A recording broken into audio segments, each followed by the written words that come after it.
그리스도 군사의 자세 겸손에 관하여 52번째 시간입니다. 22년 3월 29일 꿈 계시 해석 내용입니다. 주님, 키위가 무엇을 상징하는지 좀 더 자세히 알게 해주세요. 4일 전인 25일 키위 꿈에서 그 상징이 뭔지를 알고 싶어서 여쭤봄. 내 딸아, 키위는 양식이다. 더 단단한 나의 진리를 먹게 해주는 모든 양식의 상징이 키위다. 나의 단단한 진리는 이긴 자의 진리다. 이긴 자 진리가 뭔지 모르신 분들은 제 영상들 중에 성경의 핵심 진리를 다룬 게 있거든요. 기본 진리 8과목과 요한계시록을 다루고 있는데 거기서 이제 두 번째 시간이 교회시대 이긴 자를 연구해요. 그 이긴 자의 진리를 먼저 살펴보시면 좋겠습니다. 다른 말로 이제 어린 양의 신부, 교회시대 이긴 자들 14만 4천 명이 누군지를 알 수가 있습니다. 근데 이것은 단단한 진리, 단단한 양식이에요. 성경의 단단한 식물은 장성한 자의 것이라고 그랬죠. 이 장성한 자가 바로 이긴 자들을 가리키는 표현입니다. 이 이긴 자 진리를 소화하기 위해서는 더 많은 시간이 필요하고 또 이 소화하는 시간 속에 도움을 주는 양식이 바로 키라는 거예요. 그 양식, 단단한 양식을 부드럽게 해주는 것이 키윈이라 단단한 양식이 부드럽게 소화될 수 있도록 돕는 모든 양식들이란다.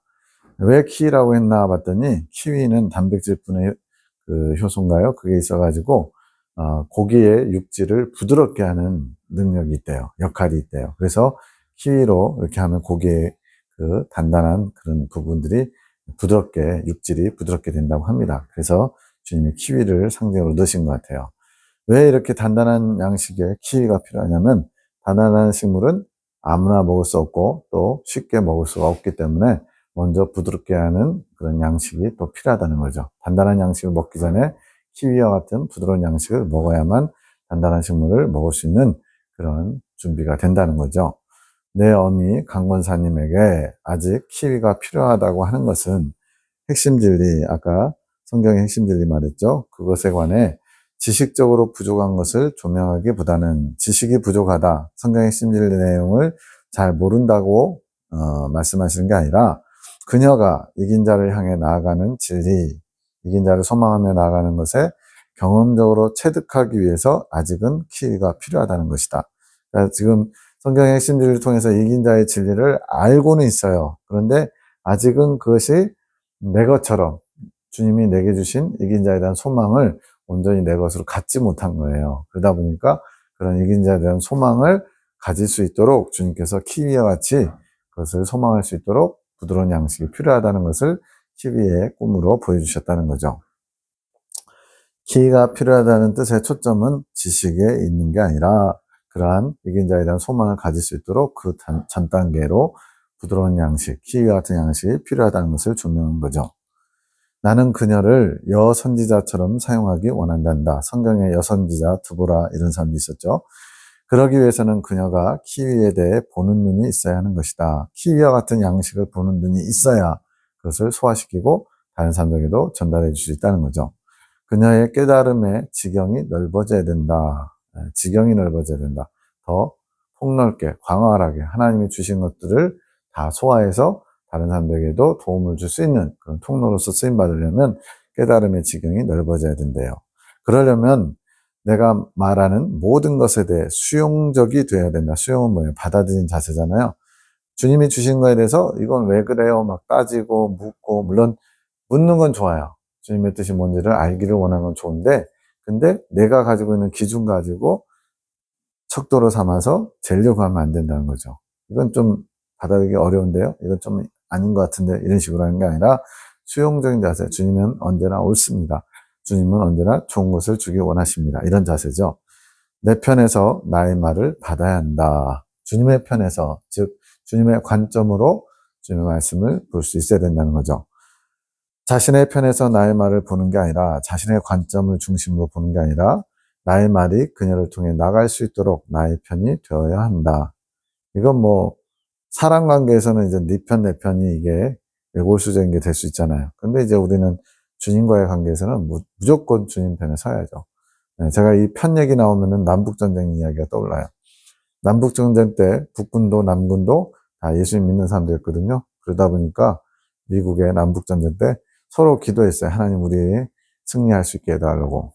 양쪽이 다 기도했는데 결국은 북군이 이겼죠. 그러면은 북군이 기도한 것을 하나님이 편들어 주신 거냐? 그게 아닌 거죠.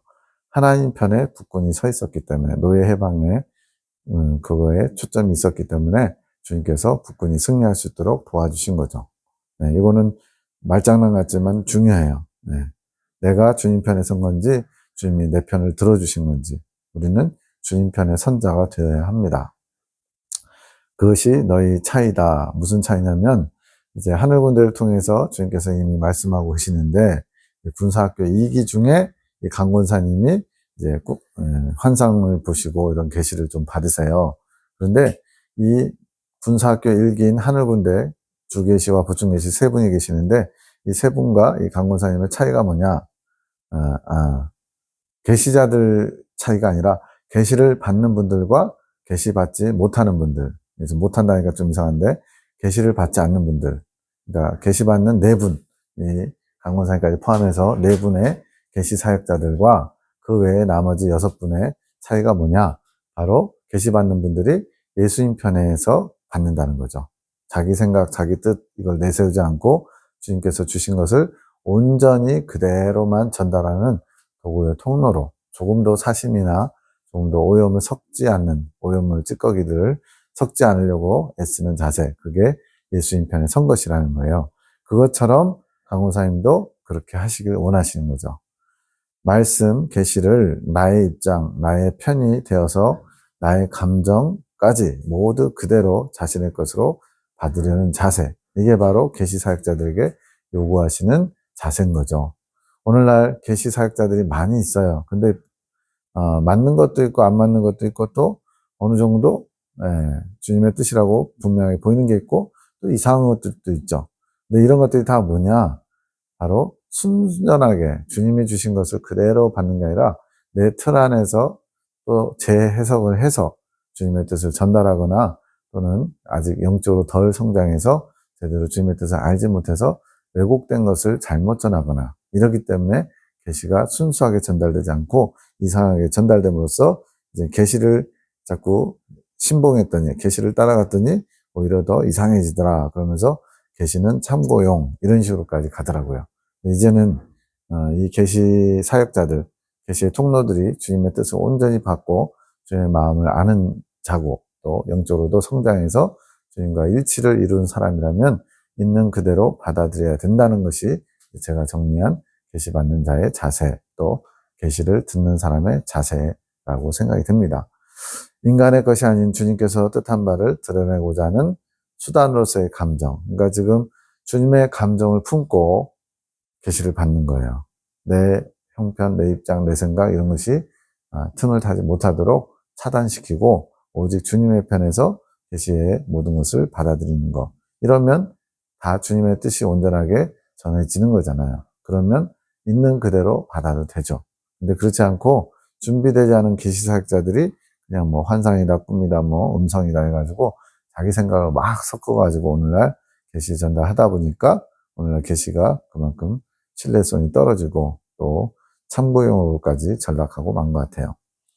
계시자들이 그 부분에서는 겸손을 취했다. 그래서 그 부분에서는 이라고 하는 것은 다른 부분에는 좀 부족함이 있지만 계시를 받는 자세, 거기에서는 겸손한 자세를 취했기 때문에 주님께서 사용하실 만하다는 걸 말씀하신 거죠. 그래서 내가 사용한다.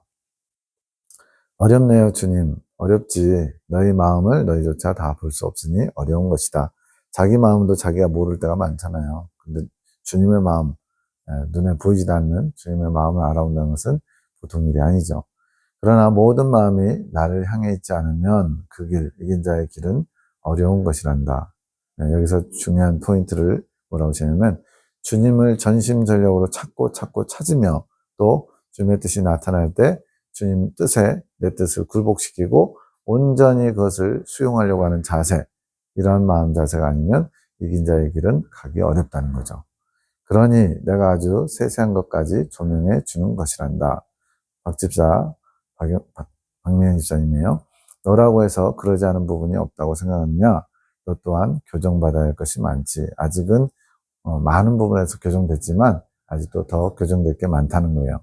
그러나 너에게 겸손한 자세가 있는데 수용적이다. 나의 말에 수용적이다. 주님이 말씀하시면 이해가 안 되거나 좀 어려워도 있는 그대로 받으려고 한다는 거죠. 여기서도 지금 어렵네요 주님이라고 표현했잖아요. 그러니까 이해를 다 하는 건 아니에요. 받았지만 잘 모르겠어요. 그런데도 일단 주님의 것이니까 품는 거죠. 이게 수용의 자세예요. 드러나는 사안, 결과에 집중하는 것이 아니라 나의 의중, 뜻한 바, 어떤 동기, 이것에 분별하려고 한다. 그것이 자신의 틀 안에서 나를 보려고 하는 자와 그렇지 않은 자의 차이란다. 자신의 틀 안에서 예수님을 보려고 하는 자는 자기 틀로 예수님을 재해석하는 거예요. 그렇지 않은 자는요. 주님의 관점에서 주님께서 이 말씀을 왜 하셨을까라고 주님의 의중을 묻고 묵상하면서 주님의 뜻을 알려고 하는 자. 이건 완전히 결과물은 다르죠. 내 틀 안에서 하게 되면 비록 명쾌하게 나왔을지라도 오염되거나 주님의 뜻이 아닌 게 될 수가 있죠.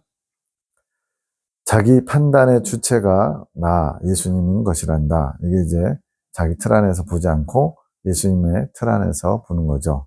주님 중심적인 거죠.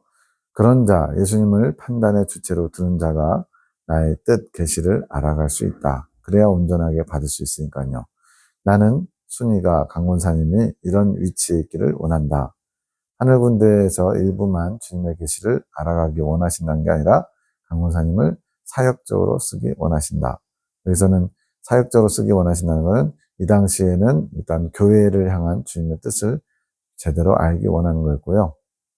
이제는 더 폭넓어져서 함께 계시사역자로서 동참해서 주님의 뜻을 나타내고 계십니다.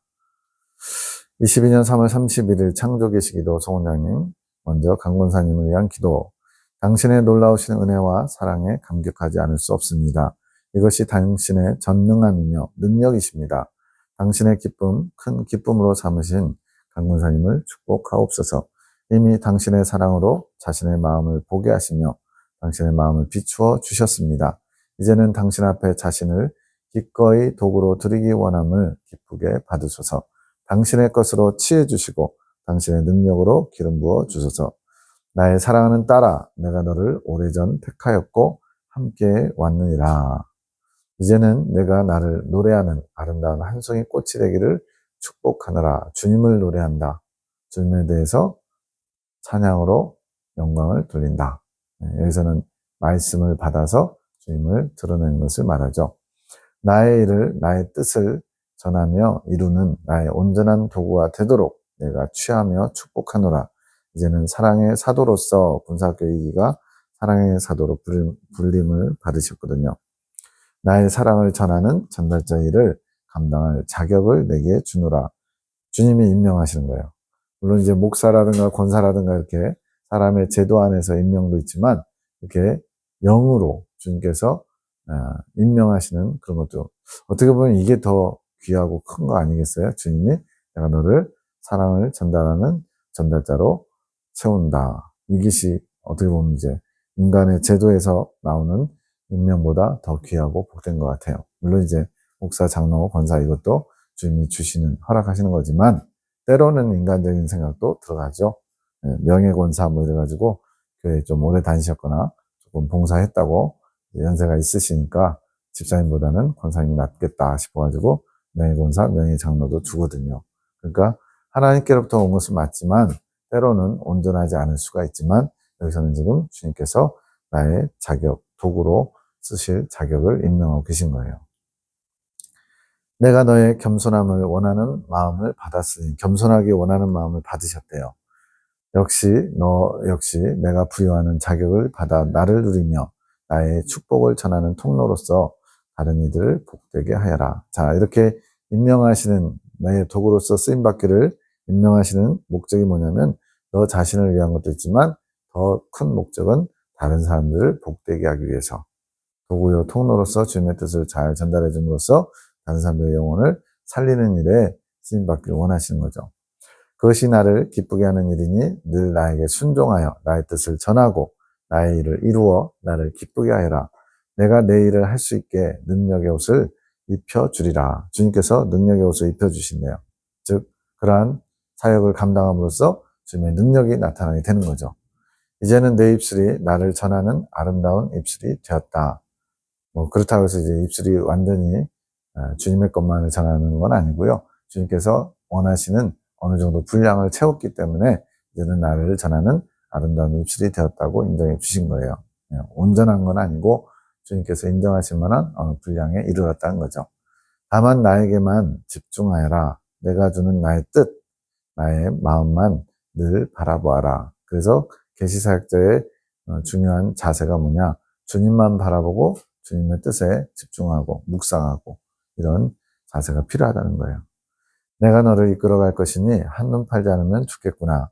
내 마음을 늘 나에게 향하여 내가 네 입술을 사용하게 하여라. 주님께로 향하지 않고 엉뚱한 데 향하면 이제 오염되는 거죠. 전달하는 입술이. 늘 내 마음을 지킬 수 있게 나에게 구하며 구하여라. 내 마음을 지킬 수 있게 나에게 구하면서 주의하여라. 마음을 지킬 만한 것보다 더욱 내 마음을 지켜라. 주님이 말씀하셨죠. 이렇게 마음을 지키지 않으면 마귀가 틈을 타기 때문에 그래요. 나는 너의 죄에 대하여 오늘 이 시간 이후로는 아무것도 기억지 않을 것이란다. 과거의 모든 죄에 대해서 주님이 기억지 않는다. 새롭게 시작하자는 거죠. 너는 나에게 큰 기쁨을 주는 딸이니라. 늘 나와 함께하자. 내가 이끌어가는 대로 늘 함께하자. 내가 너를 보호하며 인도해 갈 것이니라. 내가 너에게 기름을 붓노라. 나의 종으로 나의 뜻을 이룰 나의 도구로서 기름 부어 주노라. 기름 부음 받았다는 것은 주님의 보내심을 받는 자, 주님의 사역자라는 의미죠. 지금 영적으로 지금 주님이 그렇게 하신다는 거예요. 이 기름은 나의 능력이니라. 너에게 임하는 나의 능력이니라. 기름은 이제 성령님을 상징하기도 하잖아요. 성령의 권능이 이 기름 부음을 통해서 더 강력하게 나타날 것을 말씀하시는 것 같아요. 아멘으로 받을지어다. 나의 딸아 내 마음이 기쁘단다. 내가 언제든 너를 사용할 수 있게 늘 나를 가까이 하여라. 내 입술에 나만 담기게 하여라. 참 복되면서도 늘 이제 주의하고 긴장하고 껴있어야 되는 그런 의무도 생기는 겁니다. 22년 4월 3일 하늘군대기도 에녹자매. 주님을 사랑하는 것도 주를 위해서. 주님을 사랑하는데 주님을 위해서 사랑하라. 이건 뭐예요? 내 사심이나 내 어떤 이익이나 내 형편 이런 거에 전혀 없이 순수하게 주님을 사랑하라는 거죠. 우리가 주님을 사랑한다고 하면서 자기를 위해서 사랑하는 경우도 많거든요. 주님을 사랑하면 모든 것이 따라옵니다. 이런 말 때문에 그 따라오는 것에 초점을 두고 주님을 사랑하는 사람들도 없지 않아 많이 있습니다. 사실 많은 분들이 주님을 사랑한다고 고백하지만 이기적인 사랑을 하고 있지는 않을까요? 대부분 다 주님께서 원하시는 사랑보다는 자기를 위해서 주님을 사랑하는 경우가 많을 것 같아요. 위로자는 주님의 고통을 위로하며 그 고통을 전해받게 되는데, 이제 주님의 고통을 위로한다. 주님의 고통. 저도 예전에는 몰랐어요. 주님이 고통스러워하신 거를. 지금은 주님께서 얼마나 당신의 잃어버린 영혼들을 되찾아오시고자 고통스러워하시고 아파하시는지를 알겠어요. 그러한 주님의 고통, 아픔을 위로하는 자, 위로자로 중재자를 세우시는 겁니다. 그 고통을 전해받게 되는데 주님을 사랑하는 마음이 없이 주님의 고통만 받게 되면 그 깊이를 이해할 수 없음. 말 그대로 수박 겉핥기식으로 주님의 아픔을 온전히 이해할 수 없대요. 주님을 사랑하면 그 사랑하는 사람이 고통스러워하면 우리가 더 아파하는 것처럼 자녀가 막 밤에 경기를 일으키고 잠을 못 이루면 부모 마음이 얼마나 아파요. 그런 거랑 비슷하겠죠.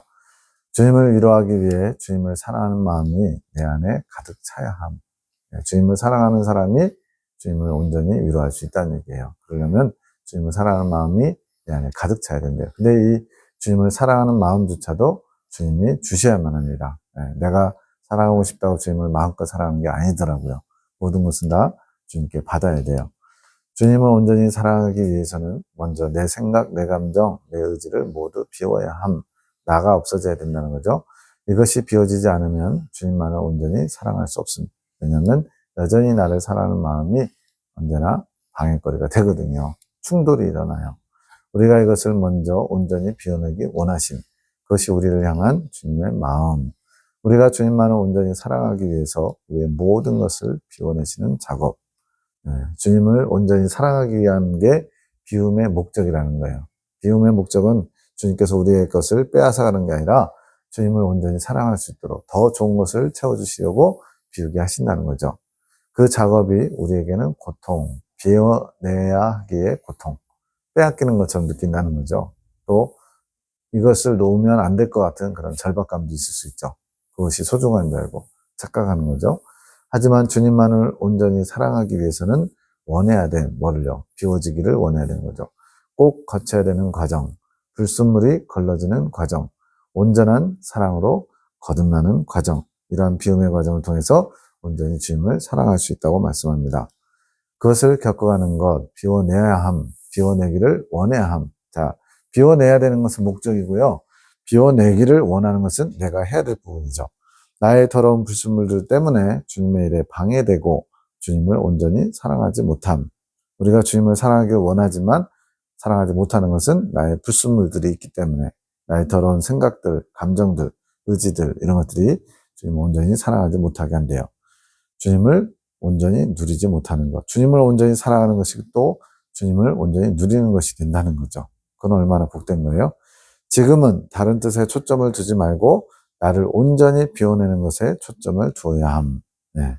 초점이란 건 뭐예요? 어떤 포커스, 하나의 집중인데 지금 현재 시점은 나를 온전히 비워내는 것에 초점을 맞춰야 된대요. 사람마다 다를 수는 있겠죠. 주님이 원하시는 것에 초점을 두어야 함. 그것을 주님이 원하심. 그러니까 주님께서 내게 지금 그때마다 원하시는 게 있어요. 그것을 잘 캐치하고 빠르게 순종하는 사람이 빨리 성장했죠. 내 따라 겸손히 자신의 것을 비워내려고 하는 자에게 나의 자비가 임하고 나의 긍휼이 임하게 되는 것이다. 주님의 자비와 긍휼을 구하는 자는 자신을 비워야 된대요. 나를 대항하려고 하지 말아라. 나를 대항하는 그것이 나의 자비를 대적하는 것이고 나의 긍휼을 거절하는 것임을 명심하여라. 주님을 대적한다고 생각 안 했는데 이렇게 비워내지 않고 자꾸만 내 것을 취하려고 하면 그게 대항하는 거래요. 내가 너에게 주는 사랑의 충곤이라. 주님은 온전한 사랑을 부어주시는데 받는 나의 그릇에 불순물이 있어서 온전한 사랑이 될 수 없음. 이게 디모데후서에 나오는 그릇 비유예요. 주님이 쓰시는 그릇은 깨끗이 비워진 그릇. 그러면 주님께서 귀 쓰신대요. 왜? 그 안에 생명이라고 하는 너무나 값지고 귀한 것을 담아 주셔야 되는데 그 안에 오물이 있으면 그 생명까지도 그 보화까지도 오염되기 때문에 그렇습니다. 그래서 온전히 비우는 게 중요한 거예요. 나의 그릇에 불순물이 다 없어져야 주님이 온전한 사랑을 부어주실 때 온전한 사랑이 담기게 됨. 그래서 광야한단 과정은 비움의 과정입니다. 온전히 내 생각, 내 감정, 내 의지를 비우고 주님의 것을 받을 수 있도록 그릇을 준비하는 게 광야한단 과정의 목적이에요. 내 안에 더러움이 있으면 섞임, 오염되는 거죠. 온전치 않음. 주님을 사랑한다 하지만 불순물이 섞여 있음. 22년 4월 5일 꿈 계시에서 주님, 코피가 나는 꿈은 무엇인가요? 나의 때에 내가 더러운 생각을 없애려 할 때 피하지 말라는 것이란다. 나의 때가 되었다. 지난번 코딱지 파는 꿈, 꿈이 참 코딱지 파는 꿈도 있어요. 근데 지금 두 번이나 나오는데 한 번은 코딱지만 파내는 꿈이었고요. 이번 것은 코딱지 판에다가 코피가 나는 꿈이에요. 서로 연결되겠죠. 지난번 코딱지 파는 꿈에서는 때가 되지 않아서 피가 보이지 않았어요. 피가 보이는 게 좋은 거예요.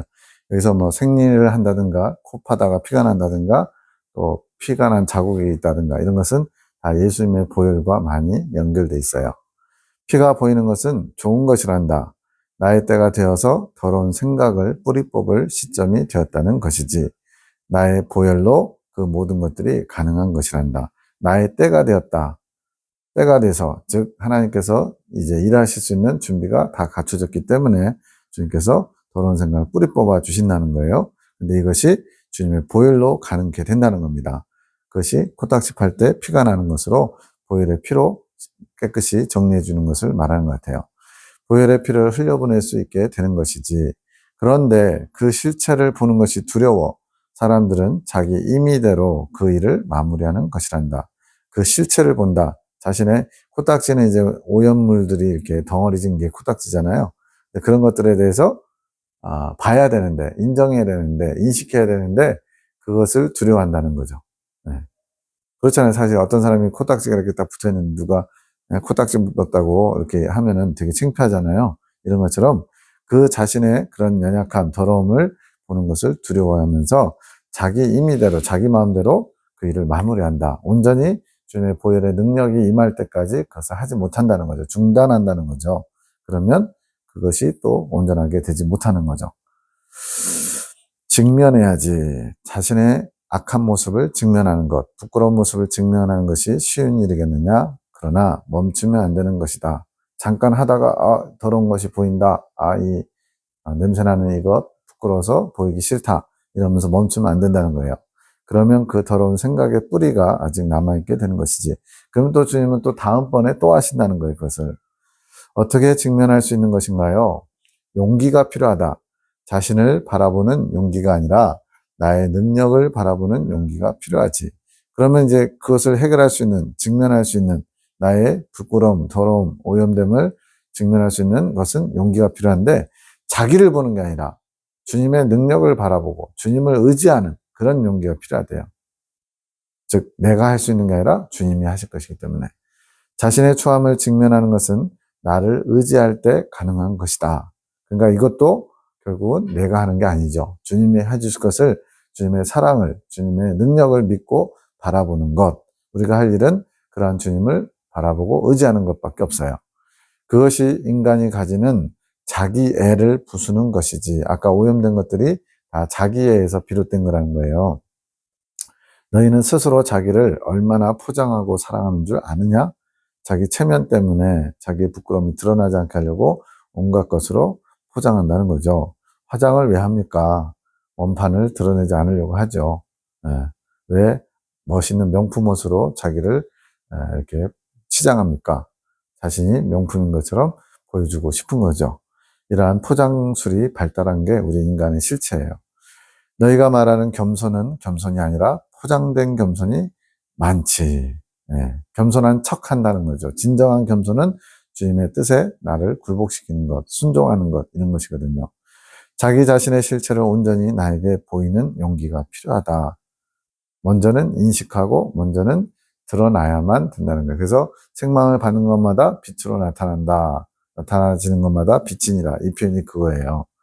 그것이 내가 원하는 겸손의 한 부분이다. 방어하는 게 아니라 그것을 포장해서 안 보이게 하려고 하는 게 아니라 억울함을 호소하는 게 아니라 변명하는 거죠. 자신의 부족을 나에게 의탁하는 것이지. 그런 마음이 되어야 나의 마음이 당기는 것이란다. 그러나 어쨌든 자신의 부끄러움을 직면하는 것, 그 실체를 토로하는 것은 고통일 수밖에 없어요. 근데 그 고통의 과정을 지나가야 고침받을 수 있거든요. 그래서 용기가 필요한 겁니다. 잠시 잠깐 부끄럽고 안타깝고 막 그러지만 그것을 뛰어넘어야 되는 거죠. 자기의 뜻이 없어야지 내가 보여주는 자신의 실체 그대로를 겸허히 받아야 한단다. 괜히 주님한테 막 따지고 그러면 안 돼요. 왜 나를 이렇게까지 치욕스럽게 만드시냐고. 그런 사람들이 있거든요. 네. 주님께서 좋은 것을 주시려고, 바꿔주시려고 허락하신 환경인데, 오히려 그걸 원망하고 불평하고 주님께 따지는 사람들도 있어요.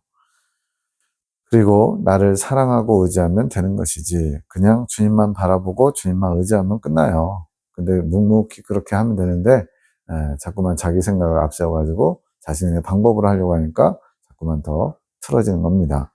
너희는 스스로를 나 없이는 아무것도 할 수 없는 존재로 여겨야 된다. 나는 포도나무요, 너희는 가지니, 너희가 나를 떠나서는 아무것도 할 수 없다. 이 고백이 돼야죠. 나 없이는 숟가락 하나 들 수 없는 존재인 것을 머리가 아닌 마음으로 시인하고, 그냥 머리로 알고만 있는 게 중요한 게 아니라 정말로 내 가슴 절절히 그것을 고백할 수 있어야 된다는 거죠. 그게 겸손한 자세예요.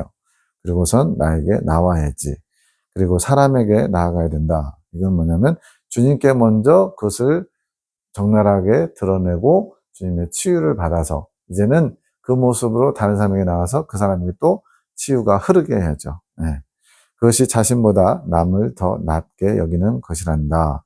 이러한 겸손한 자세가 남을 낮게 여기는 자세인데 그것은 나의 부족함을 인정할 수 있어야 되고 그 인정한 것으로 말미암아 다른 사람들도 또한 주님께로 이끌 수 있는 도구요 통로로 쓰임받을 수 있게 되는 거죠.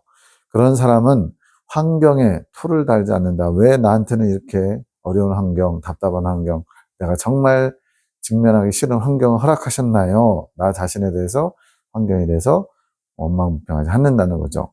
겸허히 내 뜻을 받아들일 뿐이지 주님의 뜻이 이루어지이다. 이렇게 고백하는 거죠. 모든 상황이 주님이 받아들이라고 주신 것이 아닐 수도 있잖아요. 때로는 이제 억울하게 이렇게 당하는 상황도 있을 수 있죠. 욥 같은 경우도 하루아침에 모든 재산과 자녀들 다 잃어버리는 거 주님께서 기뻐하시는 뜻은 아니죠. 그러나 거기에도 주님의 섭리는 있죠. 내 뜻을 받아들이는 것이란다. 주님께서 원하시는 건 아니지만 주님께서 그걸 통해서 이루고자 하시는 주님의 뜻이 있다는 거예요. 내가 원하는 뜻을 받아들이는 것이지, 그 환경을 허락한 나의 뜻을 받아들이는 것이지, 그렇다면 분을 낼 이유가 없다. 그 환경을 허락했다. 세상의 주관자이신 하나님이 허락하신 환경이라면 정말로 이해가 안 되고 억울하고 답답하고 미치고 팔짝 뛸 것 같은 그런 환경에서도 원망하거나 불평하거나 남 탓하는 것이 아니라 주님의 뜻이 무엇인지를 보려고 하는 겸손한 자세를 취할 수 있다는 거죠. 그러면 분을 낼 이유가 없죠. 주의 뜻대로 될지이다. 그것을 자랑해 이제 성모 마리아께서 수태고지 받을 때 그 당시에 돌 맞아 죽을 수 있는 그런 부끄러운 처형당할 수 있는 그런 상황에서 뭐라고 고백해요? 주의 계집종이오니 주님의 뜻이 이루어지이다. 이런 거죠. 그게 뭐 성모 마리아가 뭐 그 뜻을 다 알아서 받았겠어요? 14살, 15살밖에 안 되는 아주 어린 나이였을 텐데 그냥 주님께서 하시는 모든 일은 의로우시고 선하십니다. 그 뜻을 저를 통해 이루어지기를 원합니다. 이러한 고백을 한 거죠. 모든 것을 내 뜻을 받아들이는 것으로 본다면 내가 허락한 일들에 대해 분을 낸다는 것은 곧 나에 대해 분을, 하나님께 분을 내는 것이 아니겠느냐. 저도 이제 여기 원주가, 여기는 이제 원주에서 영월 경계선인데, 지금 현재 2월 4일인데, 영하 20도 가까이 떨어졌어요. 16도에서 18도 사이인데, 이렇게 추워서 밖에서 좀만 뭘 하다 보면 너무 추운 거예요. 그러면, 날씨 너무 춥다 하면서 살짝, 예, 날씨 왜 이렇게 추워 하면서 약간 원망하는 느낌? 그런 표현이 나오더라고요. 근데 날씨를 주관하신 분이 하나님이세요. 그래서 이 허락하신 이 내용을 다 알 수는 없지만 주님을 향해서 원망하지 말아야겠다는 생각이 이제는 아주 자동적으로 듭니다. 뭐 비가 너무 많이 온다든가 바람이 너무 많이 분다든가 이런 모든 것들에 대해서 조금 더 원망하지 않으려는 마음을 가지려고 해요. 주님의 뜻이라고 받아들인다면 분을 낼 일이 없는 거죠. 나는 사랑이 아니더냐? 그런 순명의 자세가 모든 일에 있어야 한다. 청빈, 순결, 순명 이 세 가지의 복음 삼덕이라고 그러죠. 나에게도 사람에게도 그렇게 해야 하는 것이란다. 하나님께뿐만 아니라 사람에게도 그러한 겸손의 자세, 자기의 옳음을 주장하는 게 아니라 다른 사람들의 지적이나 또 다른 사람들의 부당함을 보고서도 겸손히 자기를 낮추는 거, 이게 필요하대요. 이게 예수님을 닮은 모습이죠. 그 훈련이 필요하단다. 그것이 자기 의를 꺾는 것이다. 여기서 자기 의는 자기의 옳음이죠. 그것을 꺾는 것이다. 그것이 나의 뜻이라면 내가 너희를 쳐서라도 복종하게 만들어야 하지 않겠느냐? 결국은 천국에 데려가시려면, 천국으로 이끄시려면 이 과정이 필요하기 때문에 그렇게 환경을 통해서 사람을 통해서라도 일하신다는 거예요. 그러나 나의 근본은 사랑이라 그것을 믿으면 어려울 것이 없노라. 즉 내가 지금 당하고 있는 여러 가지 어려움들, 억울함들 다 주님의 사랑을 기반으로 해서 이루어지는 환경이라는 것을 잊지 말라는 거죠. 나를 아버지로, 아버지는 자녀에게 좋은 것을 주시는 분이죠. 너희의 희생 제물로 믿으면 되는 것이란다. 희생 제물, 나를 위해서 아낌없이 목숨까지 내어주는 분이라는 것을 너희가 믿는다면 너희가 이제 그런 것들을 좀 담담하게 받아들일 수 있지 않겠니? 이거죠. 명심하거라. 분을 내는 것은 아무 유익이 없다. 나는 사랑이다. 우리도 그렇게 되기를 소원해 봅니다.